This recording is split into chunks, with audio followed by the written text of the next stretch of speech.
Join us every Friday at 9 p.m. Eastern for the Sis Laila live call-in and answer show.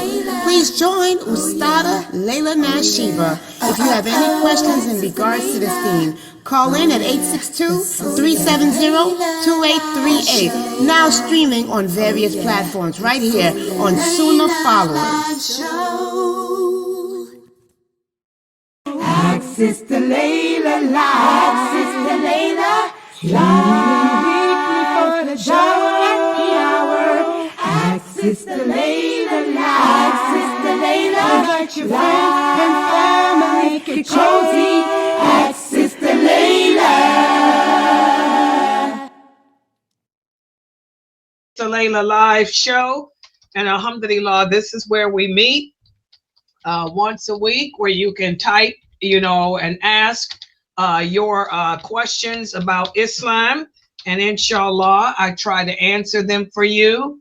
And again, for those of you who are on social media, if you're on YouTube, Facebook, Twitter, Twitch, LinkedIn, Instagram, Rumble, all you have to do is type your question, and inshallah I should be able to see it. Or you can join our Zoom room at www.sunnahfollowers.net if you would like to ask your question on the microphone.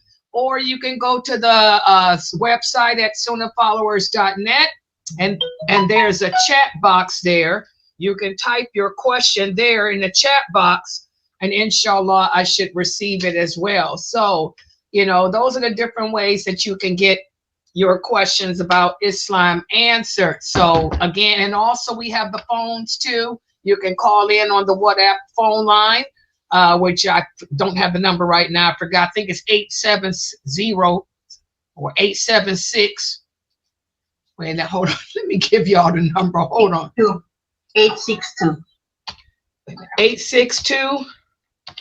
862-370-2838. That's the call-in number. I'm gonna write it down here. That's the call-in number too, that you can call your questions in, or you can just use WhatsApp to call that number in too. So that's the number, 862-37. No, I got the wrong number there. Let me write it again. 862-370-2838. That's the number that you can call in and get that question answered. Let me write it down. Yeah, that's it. 862-370-2838. That's the call-in number. So that's how you can get your questions asked if you like to, or most people just type it on the screen because I can see on all the social media platforms. And I see I got a couple of questions here already from some of the new shahadas. Okay, let me read this. One of the new shahadas just typed here, Sister Laila, your lecture today was so moving and so right on cue. I've been thinking about death a lot lately, and I needed to hear that because, as you said, none of us live forever. And I have to admit that it is making me perform my prayers the way I'm supposed to, because I haven't been doing that since I converted, especially since praying is so simple to do the way you taught us with the words of remembrance. So thank you for that lecture. Oh, okay. Yes, what he's talking about too, guys, for those of you who are new shahadas, I mean, you have to learn the Fatiha, you have to learn the Tashahhud, but until you learn the Fatiha, until you learn the Tashahhud, all you have to do is when you're in each position, you know, you say Allahu Akbar, Subhanallah, Alhamdulillah, La ilaha illallah in each position. And that's what he's typing here. It's easy. Okay, he said, I've been very lazy. Shaitan gets to me and tells me excuses to not pray when I know I should.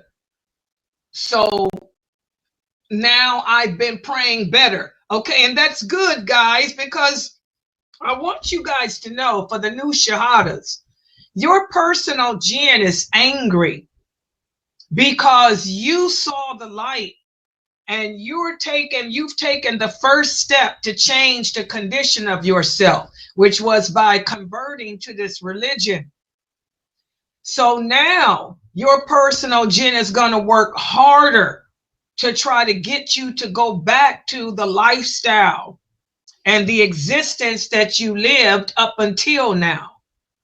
So you're going to have to be on guard against the whispers of your personal jinn. And he's going to make you lazy. He's going to make you come up with reasons to not pray, to not go to the mosque. If you a man, you brothers need to go to the mosque. You new Shahada brothers, y'all need to get to a masjid because you're going to need the support of other Muslims. And you're going to have to let go of all connections that you've had with non-Muslims. And that's for the women too. You're going to have to just cut those ties, you know, cut all the ties with these non-Muslims that you've had, because your faith is not strong enough. You're not going to be able to resist the urges of your personal jinn. Seriously. Like Allah says in the Quran when he was speaking to the companions, your faith has not yet been developed.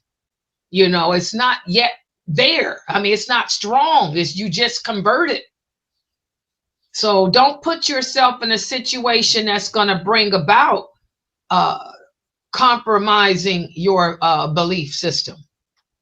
Okay, we have a question here on YouTube. Let me see if I can share this so I can read it. From Sister Nusaiba. She said, how does one obey one's parents? Does that include my parents telling me what to do in life, such as career choices, college? And would I be sinful in disobeying them? What are the limits? Okay, obedience to the parents is just like obedience to your husband, to your wife, and all of that. Okay? We only obey our parents and what Allah commanded us to obey them in. Okay? If your parents tell you to do something that contradicts what Allah says or contradicts our religion, our lifestyle, or if they tell you to do something that's going to compromise your relationship with Allah, then there is no obedience to them. Okay. And also, Sister Nusaiba, how old are you? Are you a grown woman? And are you single? I need to know that as a Muslim woman. Or how old are you and are you single? So I can really answer your question, Nusaiba. Okay, you're 22. Okay, as far as what to do in life, your mother and father can't make that choice for you. Because, first of all, you're a grown woman. Secondly, you know, this is your life, not theirs. Islam teaches us to respect our parents. And I think what a lot of you guys confuse is respect and obedience. Allah commands us to reverence the womb that bore us, to respect our parents. But our parents can't tell us that you can't get married, for example. If you want to get married, you're 22. Your priority should be getting married, not going to school. And if you want to get married, okay, then you let your parents know, I don't want to go to college right now. I want to get married because this is something that Allah said is best for me. Okay? And then if you don't want to get married, if you do decide to go to college, that's your choice because this is your life.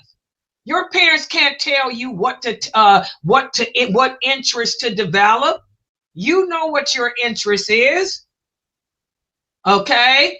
So we respect our parents and we obey them in the things that Allah commanded us to obey them in. But your parents don't run your life. Your parents can't tell you when to get married, when not to get married, what to take in college. That's not their decision. Because nowadays our parents are more concerned with college than they are marriage. And we have a lot of Muslim girls apostating. We got a lot of Muslim girls going to college and getting boyfriends, hooking up with Kafir boys because their parents wouldn't let them get married. So, you know, you don't obey them if it comes between your relationship with Allah, your faith, your practice of this deen. You respect them, but obedience is something else. And once you get married, obedience is not to them, it's to your husband. Okay, so that's your decision. What you want to take in college, that's your choice, not your parents. And whether you want to get married or go to college, that's your decision, not theirs. And Allah knows best. Okay, because you're a grown woman.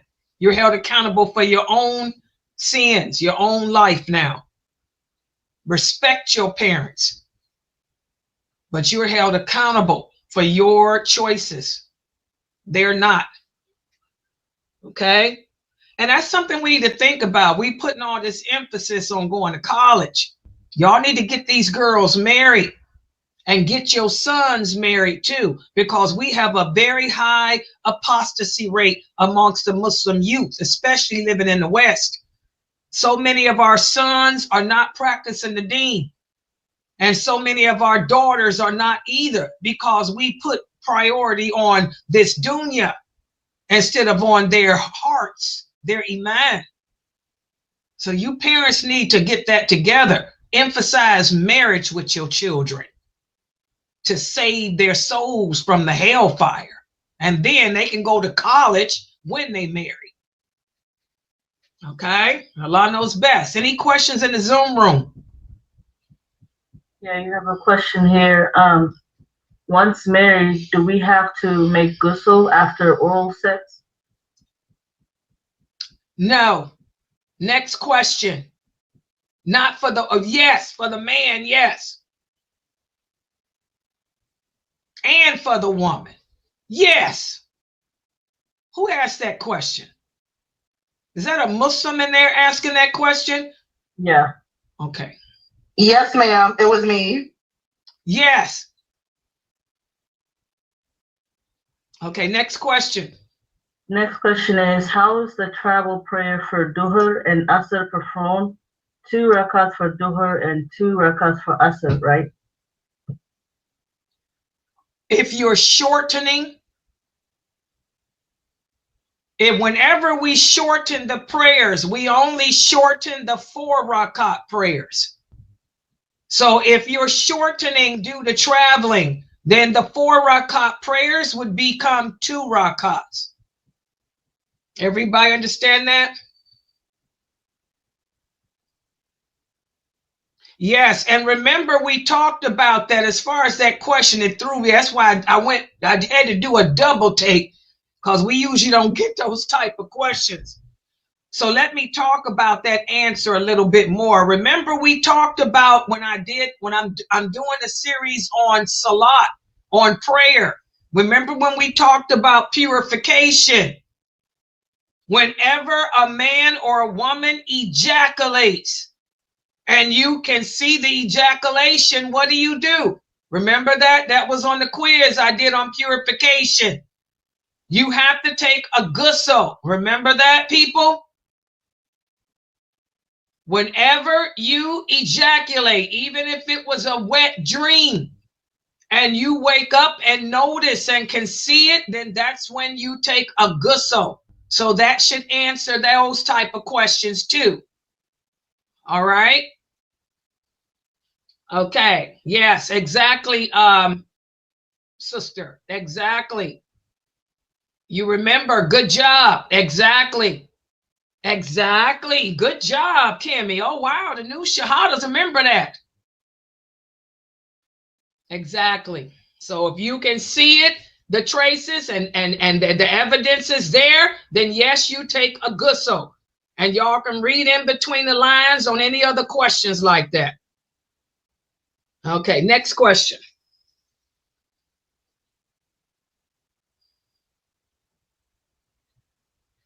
Okay, go ahead. Yeah, you can type it. If you want to use the mic, join the Zoom room. Oh, let me put the, yeah. You guys can see that www.sunnahfollowers.net, right? Let me see if I can put it all together. Let me do it this way. If you want to come in, 862-370-2838 or www.sunnahfollowers.net. Okay, I'm gonna put it up here like this, and let me make it sticky so you can see it. See that? Let me click it there, and that's YouTube, Twitch. Here's Facebook. Yeah, and I'll put it like that. Now, can you see that? Yeah, so if you want to use the microphone, you can join the Zoom room. That's the link. And if you want to call in and use the phone, that's the that's the link for the number for the phone. And I'll just, I'll put it sticky so that way you guys can see, keep it there. Yeah.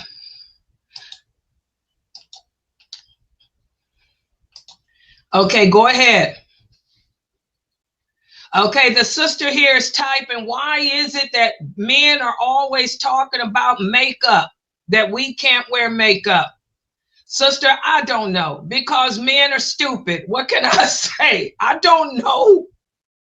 But remember, I want you guys to remember, anytime anyone tells you that something is haram, they have to bring the nas, the clear nas. That means the clear verse. And what's meant by clear? That means it has to be a verse from Allah that says whatever the thing is haram. Or there must be an authentic hadith from the Prophet saying that whatever the thing is haram. So if I'm going to tell you that it's haram to eat pork, I have to bring the clear verse from the Quran where Allah says it is forbidden to eat pork. It cannot say a black crow flew in the sky and it came down dead with the Game of Thrones, and that means pork is haram. No, it has to clearly say pork is haram. Or there must be a hadith that says it. So keep that in mind, because you new shahadas, you're going to hear a lot of people saying that things are haram. That's not in Islam. Most things are lawful. As the Prophet Muhammad said, most things in life are lawful. The things that Allah doesn't mention are all lawful. Allah doesn't mention nothing about makeup, nothing at all. So that means it's lawful. The Prophet Muhammad didn't mention anything about women wearing makeup. So that means it's lawful. And his wives wore makeup. The women have been wearing makeup since Allah made Eve. You will find many hadiths of the wives wearing kohol. What is kohol? Eyeliner. What's henna? Henna's makeup. So I don't know why men say that, because they're ignorant. So just they'll tell you that it's haram to wear makeup, but they'll tell you that it's okay to go out the house looking like Cardi B. Just put a hat on. They'll tell you it's okay to wear blue jeans, tight fitting blue jeans. It's okay to put a hat on. It's okay to show your body. Just don't wear makeup. That's how backwards people are. So that's why it's important to learn your religion from the proper sources. Be careful who you take your knowledge from. And if they don't give the clear proof, just smile and keep it moving. Because I'm here to tell you, you're going to hear that everything is haram. Because these are the days of fitan. They'll tell you it's haram to eat cheese. It's haram to drink milk. But they'll tell you it's lawful to smoke marijuana. See how twisted we are. Okay. Any other questions in the Zoom?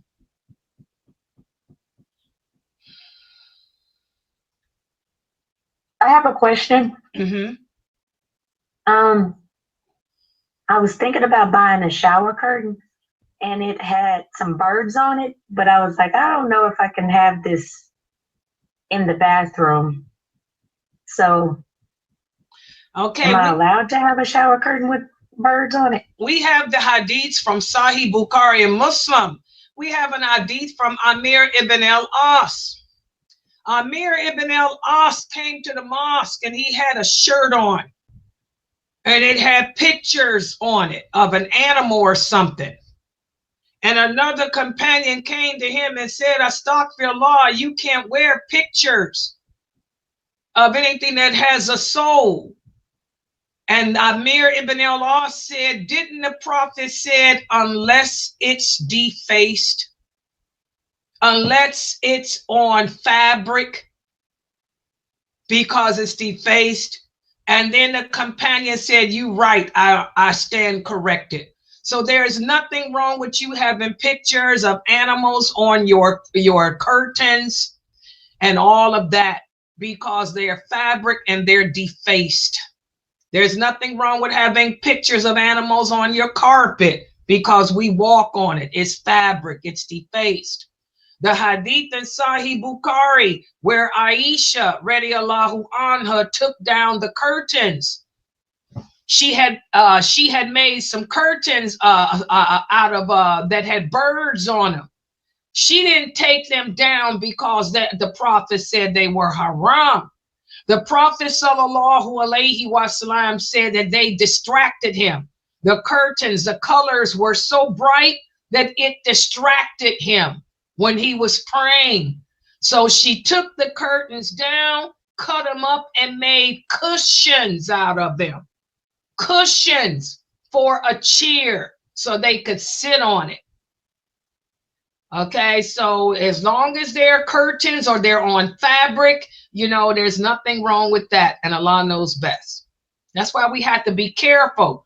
And then when people do tell you stuff is haram, they have to understand the hadith. Y'all be careful of that, because you will find a lot of Muslims that'll throw up a hadith like that and say Aisha had got rid of her curtains. No, she didn't get rid of them. She made cushions out of them, number one. And the prophet didn't tell her it was haram. He said they distracted him. And also, he made her take them down because, remember, when the Prophet Muhammad sallallahu alaihi wasallam married his wives, he had one condition as part of his contract. His condition was that they denounce the finer things of life. And that's one of the issues Aisha had. She was young. Remember, none of the Prophet's wives were poor. They all came from rich backgrounds. Her father, Abu Bakr, was wealthy. Aisha liked nice things. And the Prophet used to tell her a lot, Aisha, you are my wife. And I'm trying to show the people that we shouldn't succumb to the nicer things of life, although they're lawful. He said, but it's not good for me. I'm a prophet. So he told her, take those curtains down. They're distracting, number one, when I pray. And number two, you're my wife. I don't want the people to think that we're off into the life of this world. So that's why she took those curtains down that had the pictures of the birds on them, and she made cushions out of them so they could sit down, the people could sit on them. So be careful of that too. A lot of people do not know the history or the meaning of those hadiths, and they'll twist them around. And Allah knows best. Any other questions in there?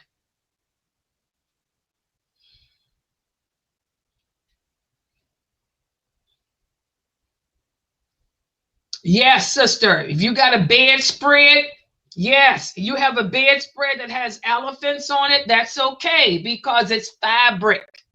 It's defaced.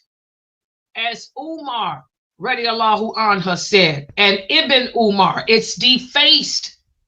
Yes. But as far as buying a picture of an elephant, hanging it up on your wall, that's something different. That's putting it on display. That's not defaced. That's something different. And Allah knows best. And no statue. Right. If there was a statue of an elephant in your house, no statues on display, no pictures on display, but cloth. Like Ibn Amir, Amir Ibn al-As said, cloth is defaced. Exactly.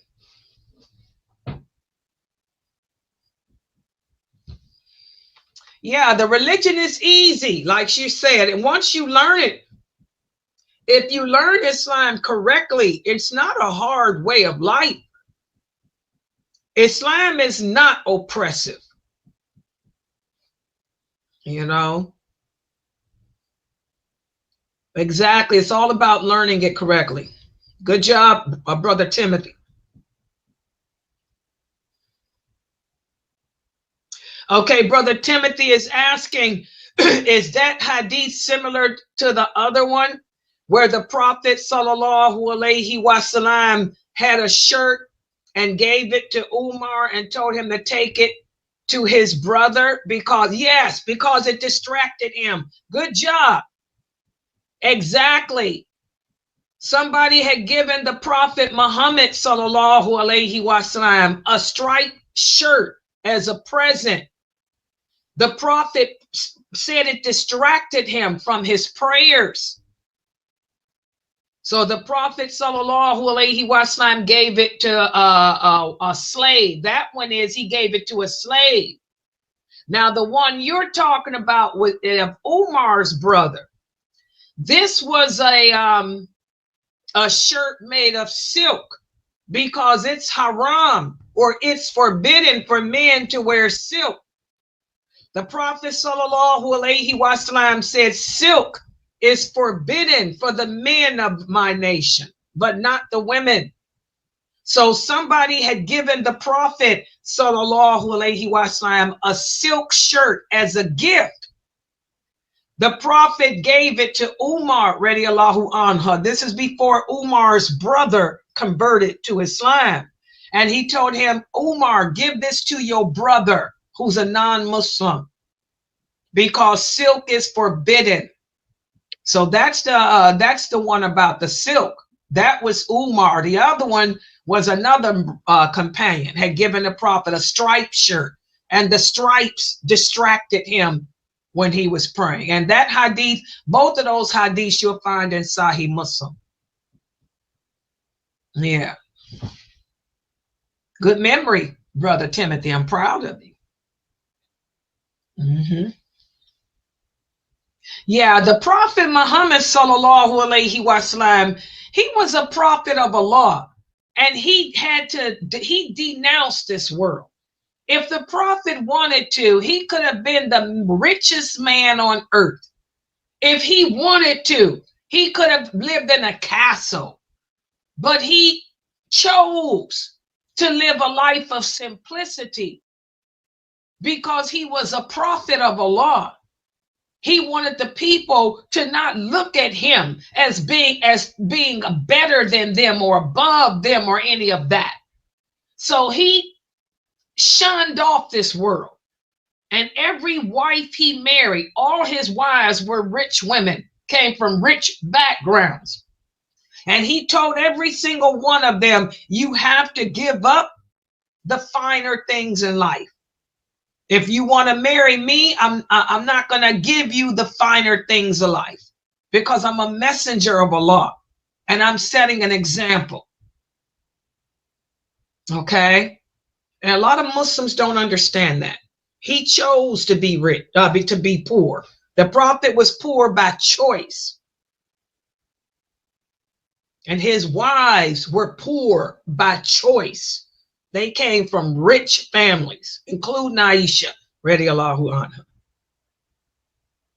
Yes. Any questions in Zoom?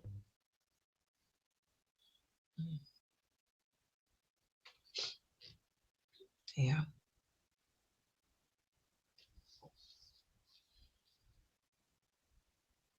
Okay. Yeah, the brother here is asking, so the war that's going on in the world is from Allah? Yes. Nothing happens, not even a leaf falling from the tree, unless Allah wills it. And this is something that we Muslims as a ummah have to accept, that nothing good or nothing bad happens unless Allah allows it, unless Allah wills it. There is no power, there is no strength, there is no might in anything except Allah. If Allah wanted to stop the war, he would stop it. Okay? The war is not gonna stop. I'm sorry, people, y'all have to wake up. Anybody that's thinking that this war, first of all, this war did not begin with Gaza. This war began long time ago with Bush, the Bushes. This war has been going on for quite some time with Afghanistan, Bosnia, Iraq, Syria, Lebanon, Africa. This war has been happening. And this is the war against Islam. This is the first of the greater signs of the last hour. Everything has led up to this. Everything has played out as the prophet said it would. And this war is doing nothing but spreading. And eventually it will impact the entire earth. As the prophet Muhammad sallallahu alaihi wasallam said, there will be not one area on this earth that will not experience this war. So it's doing exactly what Allah said it would do. It's spreading, and the prophet said it will begin in the east. He said any and all fitna, all trials that impact us collectively as a nation will begin in the east, will begin with Syria and Iraq in that direction. And it will make its way across the entire earth. So we just have to accept the reality that Allah is in control, that Allah speaks the truth, and what you Muslims need to do, instead of running around like chickens without a neck, questioning Allah and his decree. What y'all need to do is what the prophet said to do when this happens. He said, if you live to see war, because remember, he and his companions were always at war. War is nothing new. He said, if you live to see war, fall back on La ilaha illallah, your aqidah, and ask yourself, what have you done? Or what are you doing to cause Allah to send it? Because Allah says that he sends war whenever we transgress his limits, whenever we violate La ilaha illallah. And I'm sorry, Like the lecture I gave today, the simple fact that people convert to Islam and decide what they're going to practice and what they ain't shows that our belief system is tainted. You looking for somebody to excuse you from practicing this religion. That shows that you are deserving, that we as a nation are deserving of everything that Allah sends, including his war. So yes, this is a reality. Allah's in charge, bro. Not you, not me. And Allah sends everything, good and evil. He's in control, not man.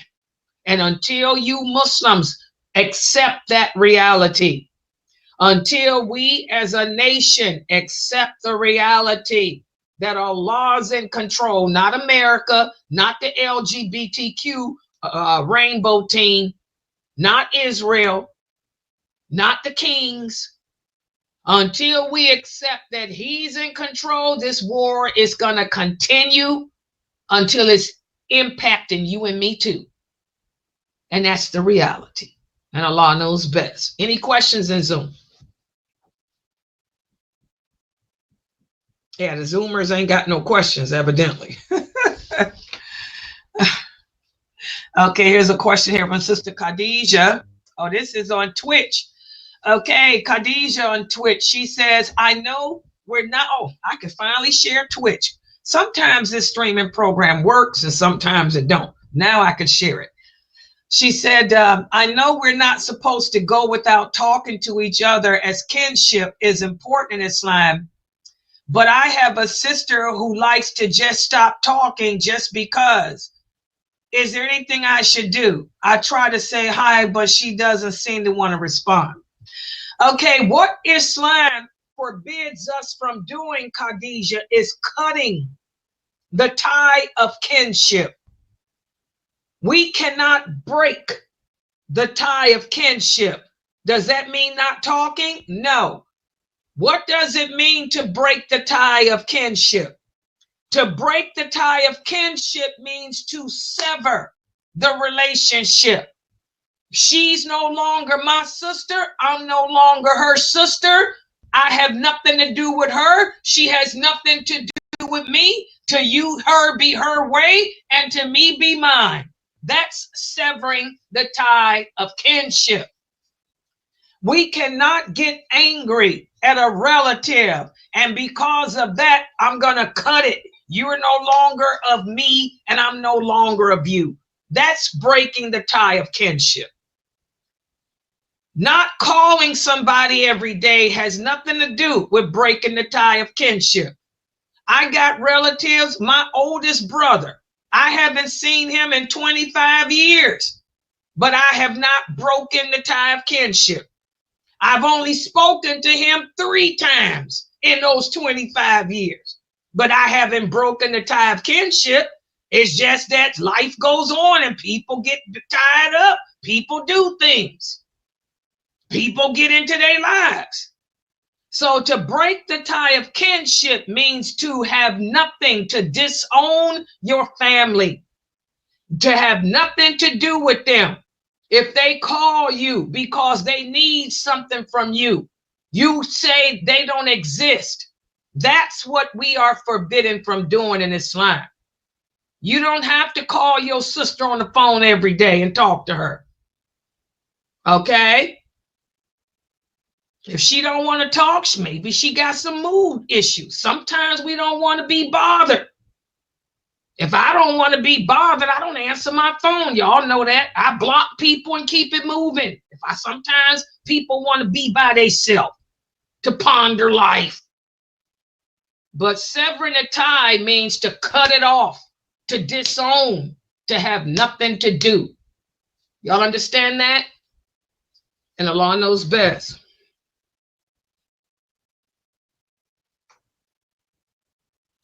Well, she don't have to talk in the house. Maybe she don't like talking. You understand? The simple fact that she lives with you means that you have not cut the tie of kinship.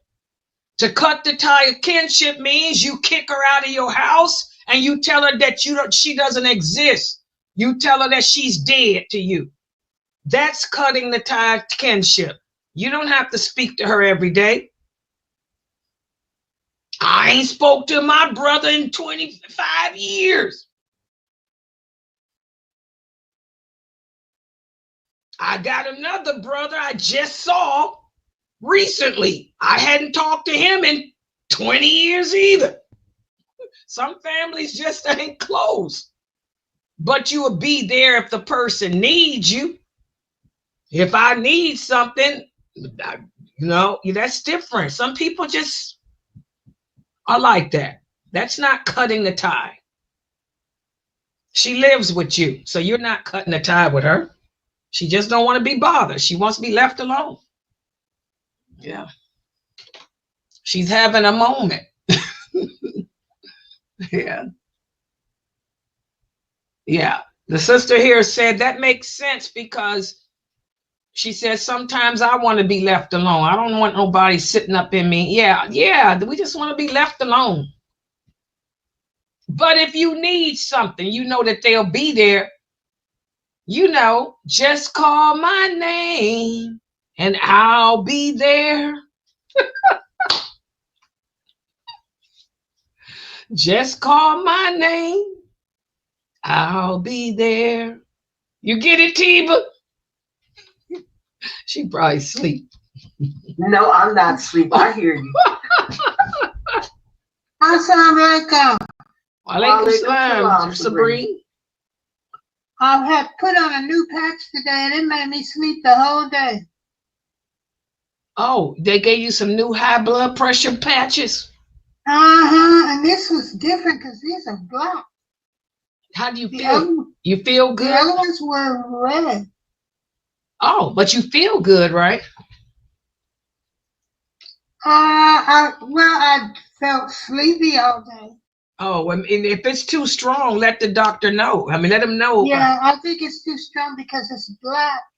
And the other ones were red and they weren't as strong. You sound good. You don't. Yeah, I guess because I slept the whole day. Oh, yeah, I'm saying you don't sound high. No, you don't sound lethargic. But if you slept the whole day, that might be too much. Yeah. Yeah. Call your doctor, let them know that these are making you sleep too much. Yeah. And there was things I wanted to do. Needed to do. Yeah. And I didn't do them because I couldn't get out of bed. SubhanAllah. Well, yeah, that's too strong then. Let me see. I see the phone clear. See if somebody sent a message here. Is Mina on there? Sunnahfollowers opened the voice chat. Is Mina here? I see somebody opened the voice chat, whatever that means. Oh, no, that's somebody. I don't know what that is. Who is this? Do you know what happened? Who is this person? Somebody from Pakistan. What is this? No, what happened, Sabrina? Did you hear about Whoopi Goldberg? What happened to Whoopi? What happened to Whoopi Goldberg? She passed. Whoopi Goldberg is dead? Yeah. How did she die? Really? What happened? Y'all heard about that? Whoopi Goldberg, the color purple? Yes. Her. How did she die? It's this name they have. I'm gonna look it up because it's some kind of illness. I've never heard of it before, and that's what she died from. Wow, I didn't know about that. Whoopi Goldberg, no. I think we used to seeing her. Yeah, she got that show that she does too, don't she? That talk show. And it's no more. Girl. They said that she was fired from there. Okay, well, for those Muslims that we were talking about earlier today, y'all see how death in the blink of an eye. Whoopi Goldberg. I thought about it. Whoopi Goldberg is gone today. Y'all see that? All the money, all the color purple. Couldn't stop that angel of death from coming, could he? Whoopi Goldberg, she ain't even have time to shave them dreads out her head. See that? Death can come in the blink of an eye. Are you ready for it? You want to go naked like she went without a shahada, like she went without her with them dreadlocks? She's not dead. Like Yeah, she's not dead. I just Googled it. She's not dead. Yeah, I just Googled it too. She ain't dead. How come they say it again? Nowadays, people like to lie. That's why. Yeah. This is like the second or third time that somebody said that she was dead. So I was just listening because I was. Yeah, she's not dead. Why would they say that? And it was some weird kind of illness. I never Now knew that. she's not dead. Well, she better convert to Islam before that angel of death come. You know she got some Muslims in her family. Y'all know that, right? She got some Muslims in her family. Maybe she'll convert before she kick that tub, that bucket. Get them dreads cut off. What was that talk show she had? The View. Okay, yeah, brother Dahoud, do I organize Umrah trips? No, I'm a woman. No, we don't do nothing. And none of the, no, Sheikh Atlee, he retired from that too. No Umrah trips here, but there's a lot of people that do Umrah trips. Brother Dawood, there's a lot of people that do Umrah trips. You can find them. Just Google them. Wow. What? How old is Whoopi Goldberg? Is she my age? She was 69. Oh, she older than me. Oh, okay. She your age, Sabrina. Yeah. Speaking of death, Layla Bell, I was just thinking about when you was talking about paradise and how you said that we could look down at the unbelievers as they was in the hellfires or whatever. Will they be able to look up and see us as well? Wait a minute, hold on. Here we go, guys. Let's see who this is. Hello? Okay, this is somebody in Pakistan calling me, some brother. What is he calling for? Where's Mina? Mina, are you taking the phone calls?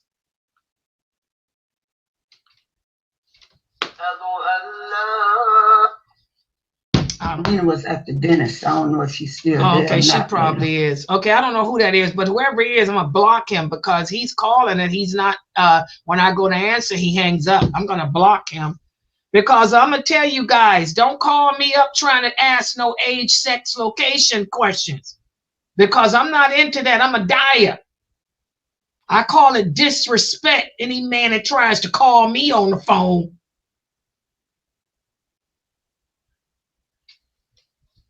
Okay, and I don't deal with third world countries. Hello, upscale. I ain't down.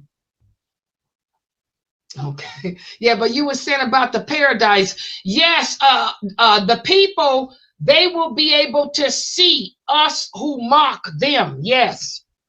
Okay. Yes. Yes, and we're going to talk about that, guys. That's one. In fact, that's one of the best things about paradise. The people of paradise will enjoy, will have fun picking out the people in hell that used to ridicule us and saying, that's the person that did this to me. That's the person that did that. And you'll be able to yell at them, down at them and say, what do you think now? Who's got the last laugh down? They'll be able to see you mocking them. Yes. They'll know exactly who you are. It's called poetic justice. Alrighty, okay then. You know I'm gonna have fun with that. Who's the rough one now? Who's the rude person now?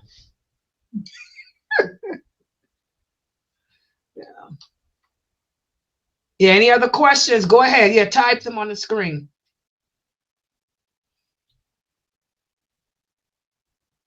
Yes. Yes, Brother Timothy, exactly. Remember, we talked, and I'm going to do that whole series on paradise. We are the only nation that will be divided into three groups. We are the only nation that will be divided into three groups. For the other people that came before us, it's just two. Either they going to paradise or they going to hell. And the only ones going to paradise are the ones that were with those prophets. They don't have the sinful group. There is no sinful group for them, Brother Timothy. So when you hear people say, oh, there will be some Christians in paradise, no, there will be no Christians in paradise. There will be no Jews in paradise. The people of paradise are Muslim. They are people who submitted to Allah. That's what Muslim means. And the people that were with Jesus and who submitted to his way, to what he came with, they will be in paradise. Those people who were with Moses, who submitted to what he came with, they will be in paradise with Moses. Those who were with Solomon and submitted to what Solomon came with, okay? The rest of them are of the left hand. They're unbelievers and they will be in the hellfire. That's it. But for our nation, we will have the sinful Muslims. And who are the sinful Muslims? They are the ones who believed in Allah, who never disbelieved in him, and they never associated partners with him. They will have to do some time in hell because they died upon a sin, but they will eventually be forgiven. You understand, Timothy? That's the third group for us. But the key is you have to have believed in him. That means if you one of them women going around talking about you don't think it's fair that we have to cover up, I'm sorry, you ain't in that group. That's an unbeliever. The unbelievers are the people who deny Allah's laws. They deny Allah's commands. They avoid his laws. They avoid his commands. They disbelieve in his lordship. What does that mean? They disbelieve that he's the creator of good and evil. They disbelieve that nothing happens unless he wills it. They disbelieve in paradise. They don't believe in the punishment of the hellfire. You see, I'm giving y'all examples, and that's what we were speaking about, the sins of disbelief. Now, if you die upon one of those, I'm sorry, you're an unbeliever. You're going to be in hell forever. You ain't coming out. You have the left hand. You're going to be in hell in that grave, and that's where you're going to stay. But the sinful Muslims who didn't die upon a sin of disbelief or association, that's different. You understand now, Timothy? Yes. Alhamdulillah. Yes, and we're going to talk about that. You have to train your heart to submit. That's what I was talking about today. We have to train our souls to submit to Allah. Make yourself love what Allah loves and hate what he hates. Hate is a part of faith. You have to hate what Allah hates, and he hates everything that he made haram. He hates everything that he said is bad and dirty. So you have to train your soul to hate those things too. You have to hate being naked publicly. Do you sisters get it? It should make you angry to see women who call themselves Muslims walking around with their with clothes on, but you can still see the shape of their body. You can still see the skin except for their face and hands. That should make you angry. That's a sign of hating what Allah hates and loving what he loves. You understand? That's why I have to come down hard on you women about covering your bodies, because Allah hates nakedness. He hates that. Okay? That's sinful. Okay, another question here. She says, Sister Laila, you spoke about the punishment of what happens for those women who do not cover up. Are there other things you can tell us like that too, for different sins, the punishments? Yes, I'm going to go over some of that stuff with you guys. The Prophet Muhammad sallallahu alaihi wasallam did tell us the punishments for certain sins. Lying, you have your face ripped off. Okay, suicide, you'll be doing it over and over and over and over again in the hellfire. Not wearing a hijab, not covering up, you're going to be in a boiling hot cauldron with fornicators, backbiters, and slanderers. Hold on. This is this man here. Hello? Do you have a question? Yes. Are you calling for the Q&A show? Their online Quran teaching, their Quran teacher. Oh, no, we're not interested in any Quran teachers. We have enough here to do it for free. Yeah. Okay, so have a good day. Assalamu alaikum. Block him. Pakistan. Did y'all block him for the call? Okay. A Quran teacher can't even speak English.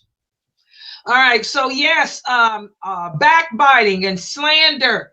The punishment is that they will be drinking the pus and the blood and the filth of the fornicators in the hellfire. Yeah, so yes, I'll go over that with you guys.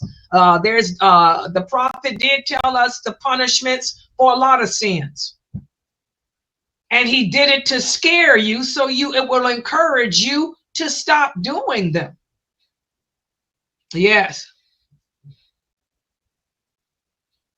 Okay, sister here says, I believe in polygamy.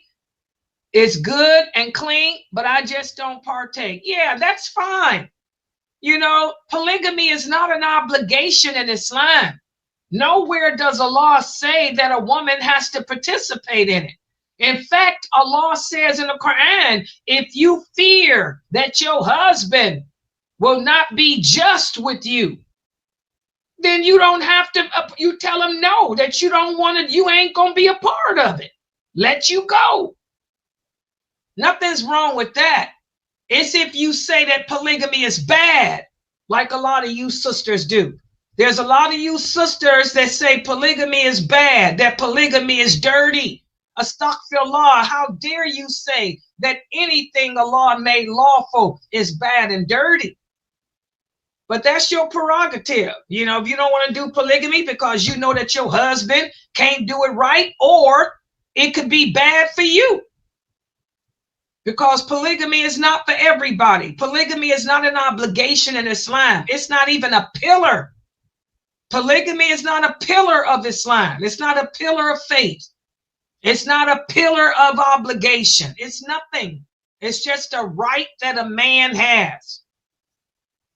And just like a man has rights, you do too. You have the right to say no can do. Like Fatima, the wife of Ali, the Prophet Muhammad's daughter. She said no can do.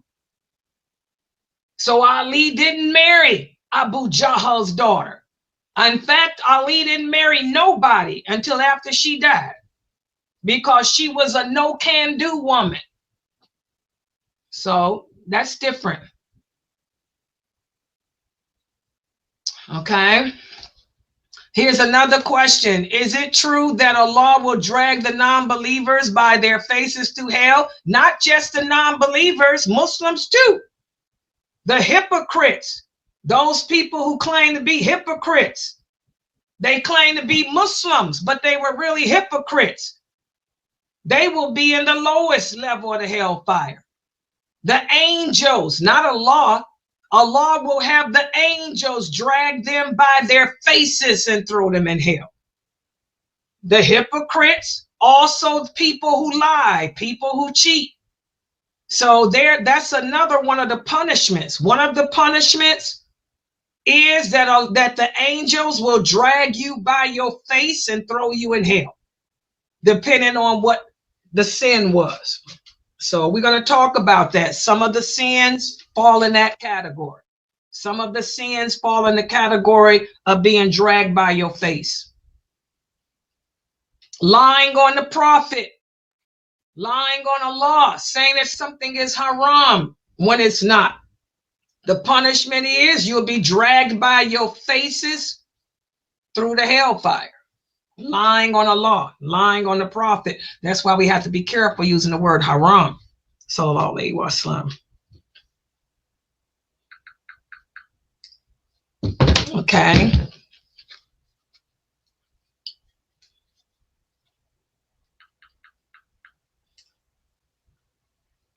Yeah, I'm checking this to see. I don't think I got that. Him.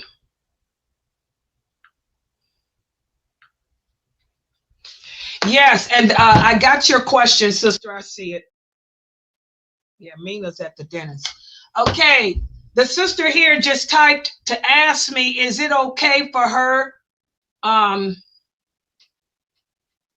Okay, she's a new Shahada and she's learning Arabic. And she learns from a man on WhatsApp. No, this ain't lawful. Y'all heard what happened down in Texas? No.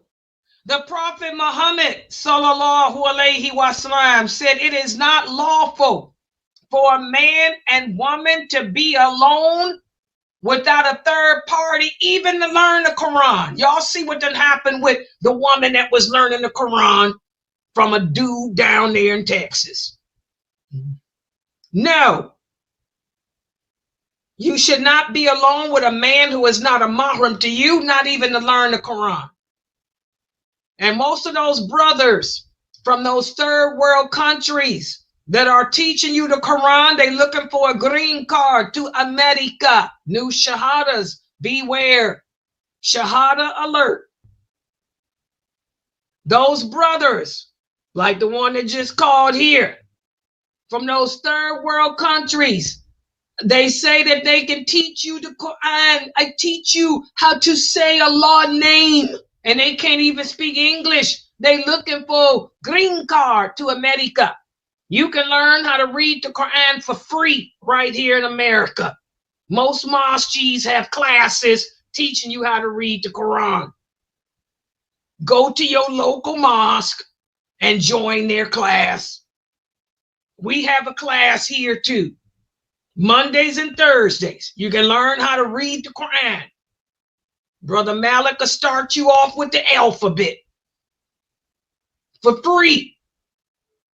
And you're not alone. All right?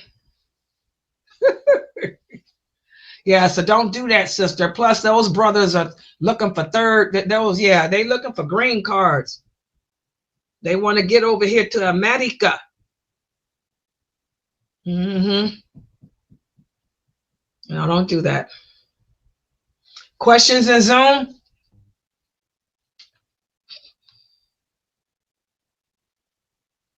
And by the way, guys, please support this dawah effort. I meant to ask for donations earlier today.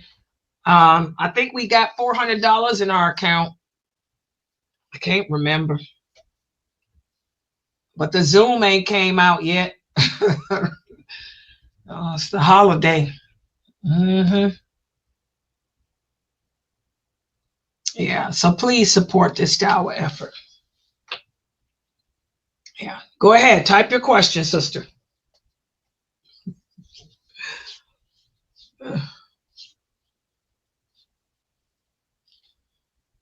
Yes, that's true. Okay, the sister here is asking me, is it true that her cousin is not a person she can be with? Yes, that's true. You can marry your cousins in Islam, although we don't do that here in America because it's not part of our culture here. But your cousins are not mahrams to you. So that's true. You cannot. What is this? Okay, she's asking me, can she live with her cousin? She said she lives with her cousin. Okay, he's not a mahram to you, so you shouldn't be alone with him. Okay, she said it's him and his sister. Okay, that's better. That's him and his sister. Y'all are all three cousins living together. Okay, but make sure that you wear hijab around him. You have to cover your body around him. And don't be alone in the house with him. If your female cousin is not there, then you can't be there with him. You understand? Yes. Even though you grew up together, I know. We look at cousins like being our brother. I know, but still, you have to respect the laws of Allah. So you wear hijab around him, cover up around him. That's how I do too. Heck, my stepsons, even though my stepsons are mahrams to me, my stepsons, I cover up whenever they come around. They don't see me. Yeah. But yes, just cover up around him and don't be alone in the house with him. Make sure that your female cousin's there with you.